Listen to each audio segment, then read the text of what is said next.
Marcos 15, verso 33 em diante.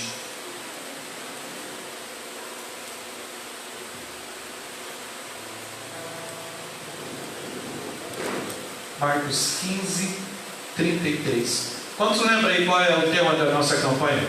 Quantos lembram aí? Ó, faz tempo assim? Fala aí, Lúcio, quantos você lembra? Aos pés da cruz somos remidos. Agora vamos falar junto então? Aos pés da cruz somos remidos. Marcos 15, 33 diz assim: chegada a hora sexta, houve trevas sobre toda a terra até a hora nona. A hora nona, clamou Jesus em alta voz: Eloi, Eloi, lama sabachthani, que quer dizer: Deus meu, por que me desamparaste? Alguns do que ali estavam, ouvindo isso, diziam: vede, chama por Elias.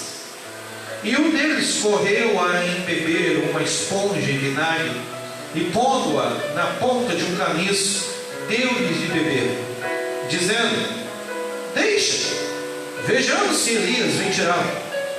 Mas Jesus, dando um grande brado, expirou. E o véu do santuário rasgou-se em duas partes, de alto a baixo. O centurião que estava em frente dele, vendo que assim expirava, disse: verdadeiramente este homem era o quê? Filho de Deus. Eu gostaria que você repetisse junto comigo essa frase que esse centurião disse: verdadeiramente este homem era filho de Deus. Vamos lá? 1, 2, 3. Verdadeiramente este homem era o Filho de Deus. Verdadeiramente este homem era o Filho de Deus. Meus irmãos, preste atenção aqui na palavra do Senhor. O texto que nós lemos é um pedaço, né? É uma parte da história da crucificação de Cristo. É uma porção dessa história a qual Jesus foi crucificado. E esse trecho, essa parte, essa porção dessa história tem alguns elementos interessantes. E o elemento mais interessante que eu encontro nesse trecho é esse centurião, esse soldado, esse a qual estava com a responsabilidade de fazer mais uma execução. Porque para esse centurião, para esse soldado romano aqui, isso era alguma coisa rotineira. Era alguma coisa rotineira. Ele estava acostumado a fazer execuções. Esse aqui era só mais um das quais ele participava. E veja que ele não era um qualquer soldado. Ele não era um soldado raso. Ele era um centurião. Sabe o que é centurião? É aquele que lidera 100 homens. Centúria. Aquele que lidera 100 homens. Então ele era chefe, ele era comandante de 100 homens. Mas ali na crucificação, penso eu que ele não estava arregimentado com 100 homens. Tinha um grupo ali de soldados, mas não precisava de tanta gente como a função dele permitia. Mas ele era o encarregado, ele era o chefe, ele era o principal da execução de Jesus. E aí, o que me chama a atenção foi essa frase que ele diz: verdadeiramente este homem era o Filho de Deus. Meus irmãos, lembra que a gente repetiu o tema da campanha? Aos pés da cruz somos o quê? Remidos. Nós somos remidos aos pés da cruz. Ou seja, quando a gente se encontra aos pés da cruz, quando a gente se rende aos pés da cruz, quando a gente se submete aos pés da cruz, a gente encontra a nossa remissão, a gente encontra a nossa libertação, a nossa cura, a nossa transformação. E eu não vejo o texto que se encaixa mais perfeitamente no tema como esse trecho. Afinal de contas, esse centurião, esse soldado romano, nem judeu não era um homem romano. Esse homem que estava ali encarregado de exterminar, de executar a Jesus Cristo, foi exatamente nele que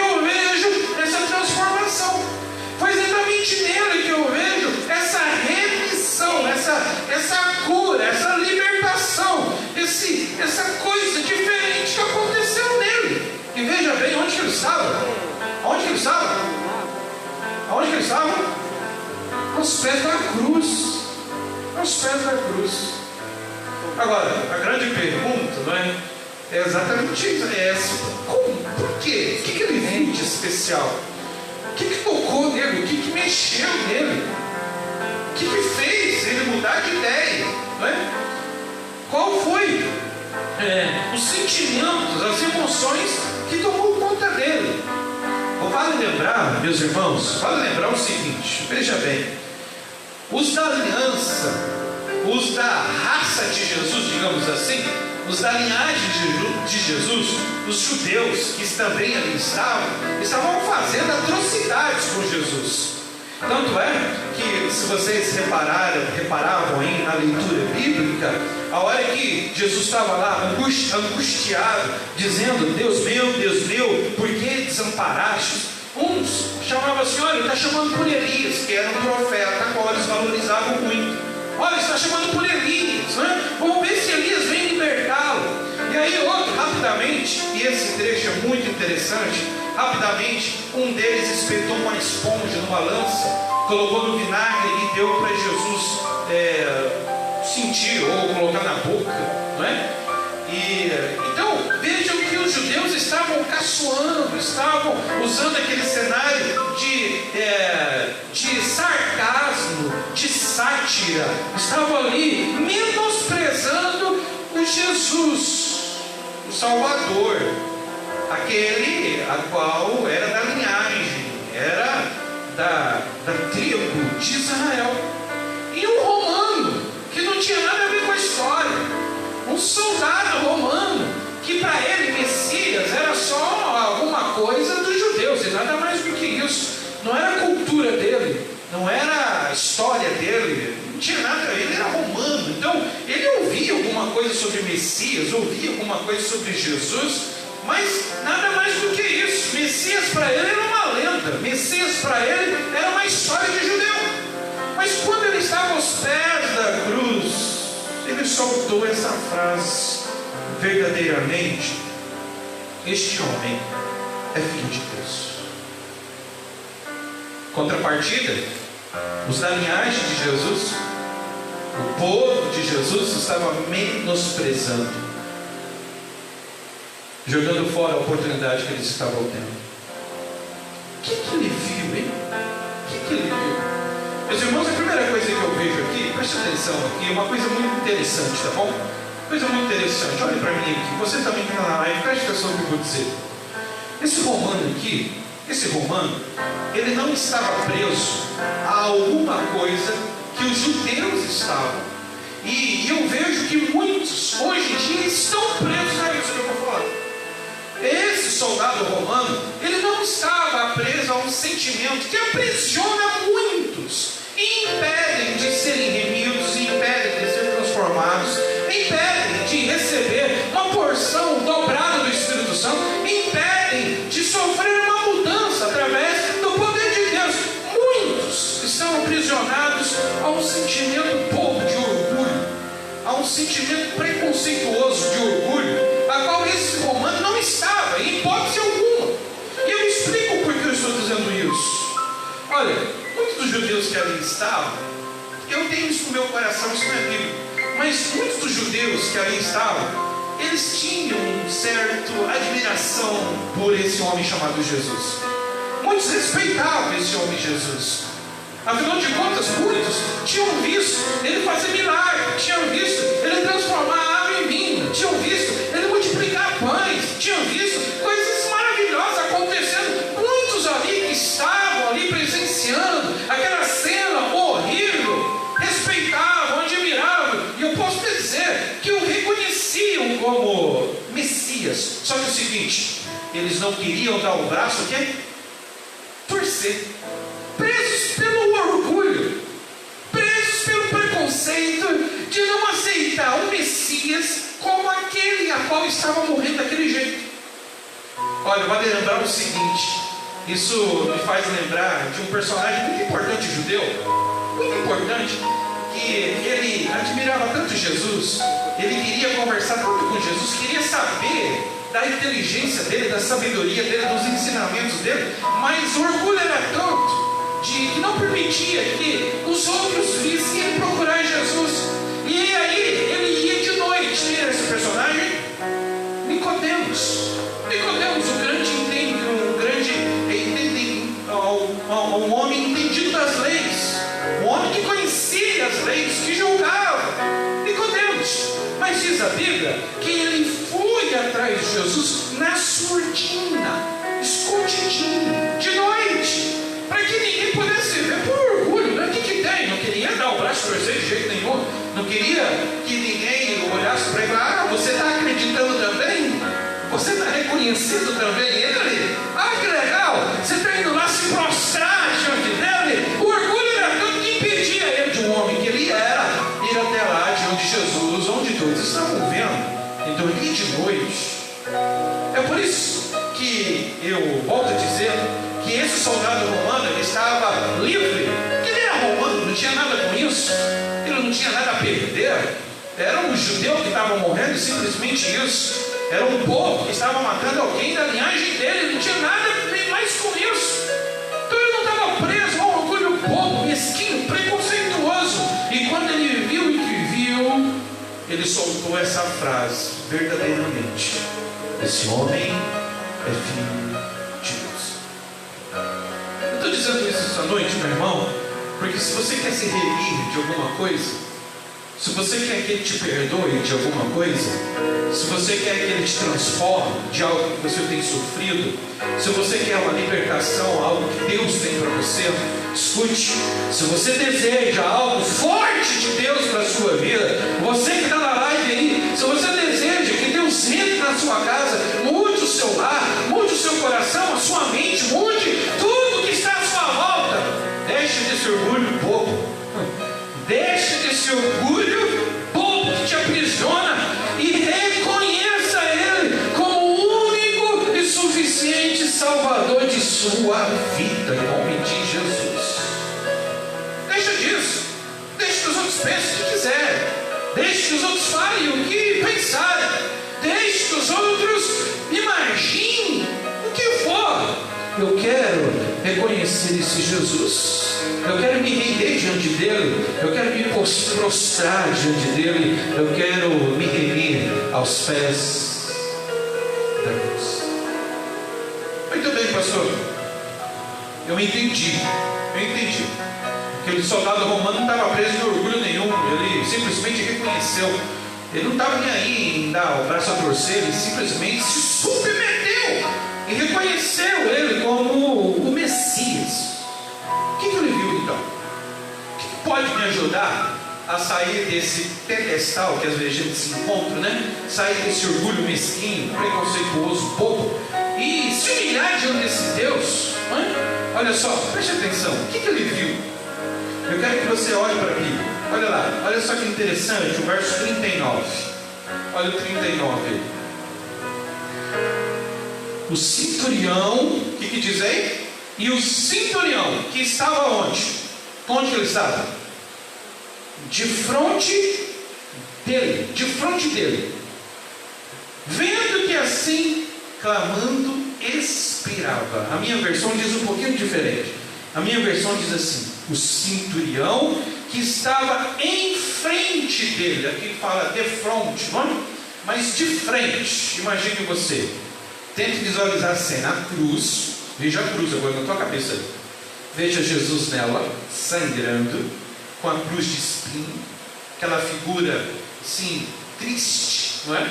Toda retalhada, toda cortada, toda machucada, sangrando, e o centurião olhando para cima, de frente nele, assim, de frente, olhando para a face dele.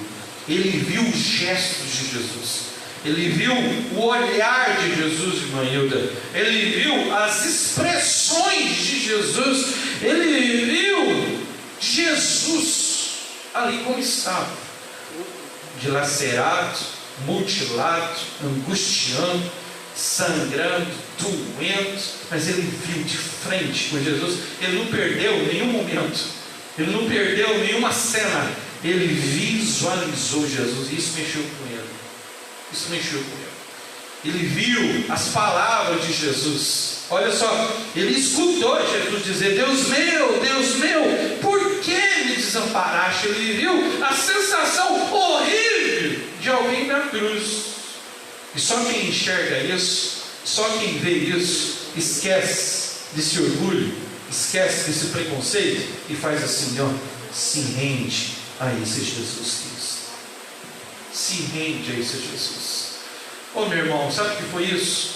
Ele fez isso por você, ele fez isso por mim, ele fez isso por nós. Ele fez isso porque Ele te ama, Ele fez isso por amor, Ele fez isso, Ele foi a esse extremo para que você um dia pudesse se libertar. E esse centurião participou disso, participou disso. Ele assistiu de camarote isso, e isso sensibilizou muito. Eu tento entender a mente dele, sabe por quê? Porque, como já disse, isso não era novidade para ele. Execução não era novidade para ele. Ele estava acostumado com esse tipo de coisa, mas não estava acostumado com a atitude de Jesus na cruz. Talvez os outros que ele havia crucificado, e se você não sabe, a crucificação é uma coisa normal, tá? Não era só Jesus que foi crucificado, muitos antes de Jesus e muitos depois de Jesus foram crucificados. Agora, o comportamento de alguém na cruz, aí sim, aí era diferente. Talvez aquelas outras pessoas que esse centurião executou, blasfemava, xingava, murmurava, amaldiçoava, reclamava, mas nunca ele tinha visto alguém dizer aquelas coisas na cruz. Nunca ele tinha visto alguém expressar tanto amor, tanta graça e tanta misericórdia sendo executada. E isso mexeu com ele, isso sensibilizou, isso fez com que ele visualizasse de fato que quem estava morrendo ali não era um homem normal, não era um simples ser humano, mas era o que ele diz, verdadeiramente, esse homem é filho de Deus. Meus irmãos, ele fez isso por você. Ele fez isso por você. Ele fez isso porque Ele te ama. Ele fez isso porque ama essa igreja. Ele fez isso porque Ele deseja remir a tua vida em nome de Jesus. Então isso fez com que Ele saísse desse orgulho bobo. Isso fez com que Ele descesse desse pedestal bobo e se encurvasse, se humilhasse. E veja, repara uma coisa. Havia muitas outras pessoas ali em volta daquela cruz. Muitos outros soldados também em volta daquela cruz. E talvez muitos outros soldados escutou ele dizer: esse é filho de Deus.